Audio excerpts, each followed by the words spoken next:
กคนเนาะกะเฮากะมาตามสัญญาที่เฮาได้ให้ไว้เนาะทุกคนว่าเฮาสิมาสอนเฮาสิบอกวิธีการเติมเกม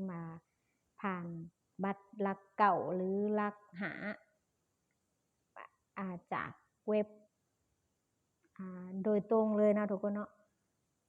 สำหรับไผที่บ่มีเลขบัญชีเนาะก็เติมได้เนาะทุกคนเนาะมาเบิ่งกันเลยเนาะวิธีเติมเนาะถ้าสิเอาไปขายก็เฮ็ดได้เด้อทุกคนเด้อถ้าเจ้าสิขายบัตรเติมเกมผ่านตัวนี้ก็ได้เด้อเนาะ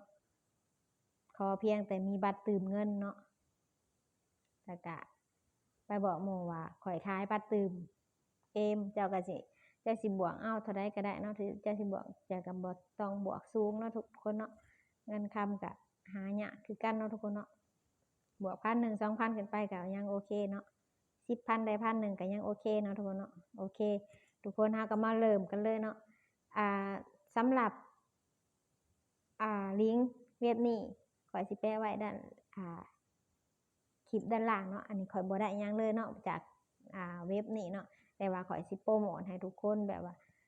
ได้รู้วิธีการเติมเกมนะทุกคนอยากแบบอยากบอกทุกคนนะว่า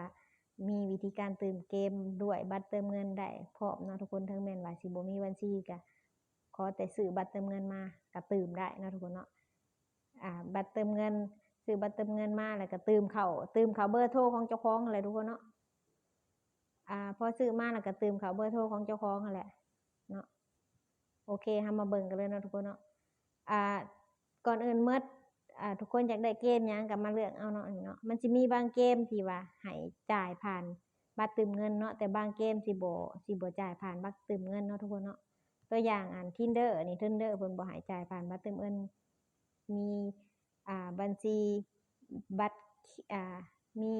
หมายเลขบัญชีเท่านั้นถึงจะจ่ายได้เนาะแต่ว่าตัวนี้ข่อยสิมาบอกวิธีการเติมด้วยรหัสเติมด้วยเบอร์โทรของเฮาเนาะทุกคนเนาะอันนี้เนาะสมมุติว่าข่อยสิเติมฟรีไฟล์เนาะกดมาเลยเนาะนี่เนาะข่อยสิเอาตัวใดข่อยสิเอาราคาเท่าใดเพิ่นให้ส่วนลดพร้อมได้ทุกคนถ้าสมัครเป็นสมาชิกเพิ่นเนาะเพิ่นให้ส่วนลดถ้าเติมเดือนหน้าเจ้าก็ได้ส่วนลดพร้อมเนาะถ้าเจ้าเป็นสมาชิกถ้าเจ้าอยากขายเจ้าก็ขายได้เนาะทุกคนเนาะเพราะว่าเจ้าได้ส่วนลดเลยเด้ค่ะส่วนลดให้แล้วเนาะแต่ว่าเงินค่าส่วนลดก็สิไปแลกเป็นเงินในนี่แหละเวลาเฮาซื้อเฮานะเพิ่นก็สิลดให้นะทุกคนเนาะเฮาซื้อหลายเพิ่นก็ลดให้เนาะโอเคทุกคนเนาะสมมุติว่าข่อยสิเอาข่อยมาซื้อกาลิน่าเซลแม่นบ่สมมุติว่าข่อยสิเอาราคาตัวนี้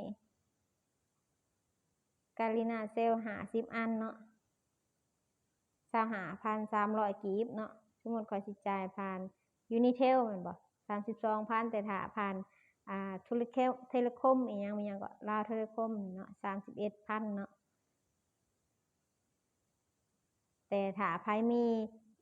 บัตรเครดิตบัตรวีซ่าบัตรธนาคารนี่ก็ยังดีเนาะ25,000เนาะทุกคนเนาะบ่แพงเนาะแต่ว่าถ้าเป็นบัตรเติมเงินสิแพงแน่เนาะทุกคนเนาะสมมุติว่าข่อยสิเติมผ่านทาง Unitel เนาะอันนี้อีเมลข่อยใส่อีเมลส่วนลดข่อยลงไปเนาะก็แล้วแต่ไผสิบ่แม่นก็แนะนำให้ทุกคนใส่อีเมลของไผของเราแหละเนาะทุกคนข่อยเว้าผิดได้เมื่อกี้นี่เนาะอันนี้ข่อยสิซื้อข่อยก็ต้องใส่อีเมลของข่อยเนาะทุกคนเนาะกดอันนี้ภาษาไทยกับภาษาลาวสิแปลบ่ค่อยถูกต้องเนาะสิแบบคำแห้งๆเนี่ยเนาะแต่จริงๆแล้วมันแปลบ่ถูกต้องเท่าใดเนาะโอเคกดคำว่าซื้อเนาะที่ว่าขี้ขาดนี่แหละโอเค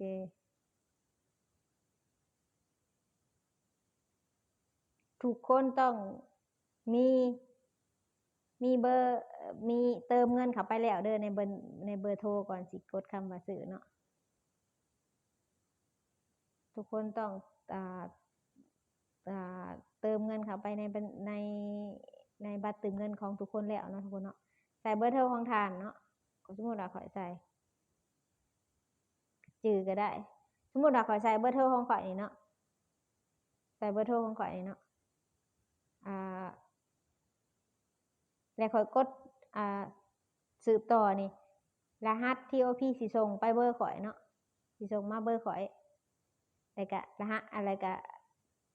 ยอดเงินก็สิตัดอัตโนมัติเนาะ32,000 กีบแล้วก็รหัสบัตรเติมเกมก็สิโชว์ขึ้นเฮาหน้าจอนี้เลยเนาะทุกคนเนาะสามาร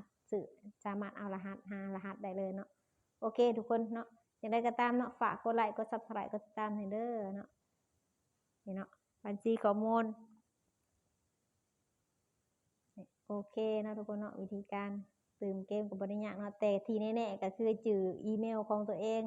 บางเทื่อเพิ่นอาจสิส่งไปทางอีเมลเนาะรหัสเกมเนาะรหัสเติมเกมเพิ่นอาจสิส่งไปทางอีเมลเนาะหรือว่าเพิ่นอาจสิส่งไปทางเบอร์โทรศัพท์เฮาหรือว่าเพิ่นอาจสิโชว์ขึ้นหน้านี้ก็วิธีหามันจังสิง่ายนะทุกคนเนาะอีเมลก็ต้องจื่อรหัสอีเมลก็ต้องจื่อนะทุกคนเนาะโอเคทุกคนยังไงก็ตามเนาะฝากกดไลค์กด Subscribe กดติดตามอยู่เด้อสบายดี